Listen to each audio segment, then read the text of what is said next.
Hi எல்லோரும் எப்படி இருக்கீங்க? நம்ம சேனல் ஃபஸ்ட் டைம் பார்க்குறீங்களா? மறக்காமல் சன் ஃபீஸ் எல்லாம் சப்ஸ்கிரைப் பண்ணிக்கோங்க. இன்றைக்கி சிக்கனை விட ஒரு அருமையான டேஸ்ட்டில் பலாக்கறி வறுவல் எப்படி செய்யணும் பார்க்க போகிறோம். அதுக்கு பலாப்பழத்தில் உள்ள கொட்டையை ரிமூவ் பண்ணிவிட்டு இந்தமாதிரி வேணுங்கிற ஷேப்பில் நம்ம கட் பண்ணி அலசி எடுத்து வச்சுக்கோங்க.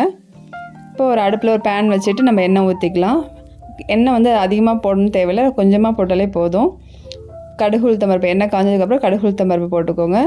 கருவேப்பிலை, பெரிய ஆனியன் வந்து நீட்டாக கட் பண்ணி போட்டுக்கோங்க. வெங்காயம் வந்து சின்ன வெங்காயம் யூஸ் பண்ண வேணாம், யூஸ் பண்ணால் அது கொஞ்சம் இனிப்பு டேஸ்ட் கொடுக்கும். ஸோ பெரிய ஆனியன் யூஸ் பண்ணிக்கிறது தான் நல்லாயிருக்கும். இப்போ இதுக்கு அரைக்க வேண்டிய மசாலா வந்து கொஞ்சோண்டு தேங்காய், ஒரு தக்காளி, பெருஞ்சீரகம், 2 வத்தல், அதாவது காய்ஞ்ச மிளகாய் வத்தல் வந்து நம்ம காரத்துக்கு தகுந்த மாதிரி போட்டுக்கலாம். இது வேறு எதுவும் நம்ம இதை ஆட் பண்ண போதில்லை. ஸோ அது காரத்துக்கு தகுந்த மாதிரி போட்டு நல்லா ஃபைன் பேஸ்ட்டாக அரைச்சி வச்சுக்கோங்க. இப்போ வெங்காயம் வதங்கினதுக்கப்புறம் நம்ம அறுத்து வச்சுருக்க இந்த பலாக்கொட்டையை ஆட் பண்ணிக்கோங்க. ஆட் பண்ணிவிட்டு நம்ம அரைச்சி வச்சுருக்க அந்த பேஸ்ட்டையும் அதிலே போட்டு நல்லா வதக்கிக்கோங்க. வதக்கிட்டு இப்போ மஞ்சள்தூள், உப்பு எல்லாம் போட்டு பலாக்காய் வேகிற அளவுக்கு உள்ள தண்ணி ஊற்றி நல்லா மூடி வச்சுக்கோங்க. இந்தமாதிரி மூடி வச்சு எடுத்தாலே போதும், பலாக்காய் நல்லா வெந்துடும். ஸோ அது மசாலா வந்து ட்ரை ஆகிற அளவுக்கு நம்ம வந்து மூடி வச்சு நம்ம வந்து ஓப்பன் பண்ணி எடுத்துக்கலாம்.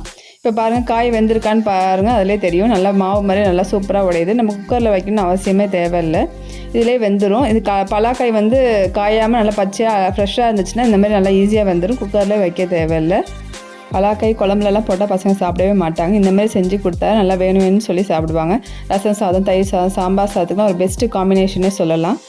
நீங்கள் இந்த ரெசிபியை ட்ரை பண்ணி பார்த்துட்டு எப்படி இருக்குன்னு கமெண்ட் பண்ணுங்கள். பிடிச்சிருந்தா லைக் பண்ணுங்கள், ஷேர் பண்ணுங்கள். நிறைய பேர் பார்க்குறீங்க, ஆனால் சப்ஸ்கிரைப் பண்ண மாட்டேறீங்க. உங்களோட சின்ன ஒரு சப்ஸ்கிரைப் எனக்கு பெரிய ஒரு சப்போர்ட்டாக இருக்கும். மறக்காமல் சன் ஃபீஸ் எல்லாம் சப்ஸ்கிரைப் பண்ணிக்கோங்க.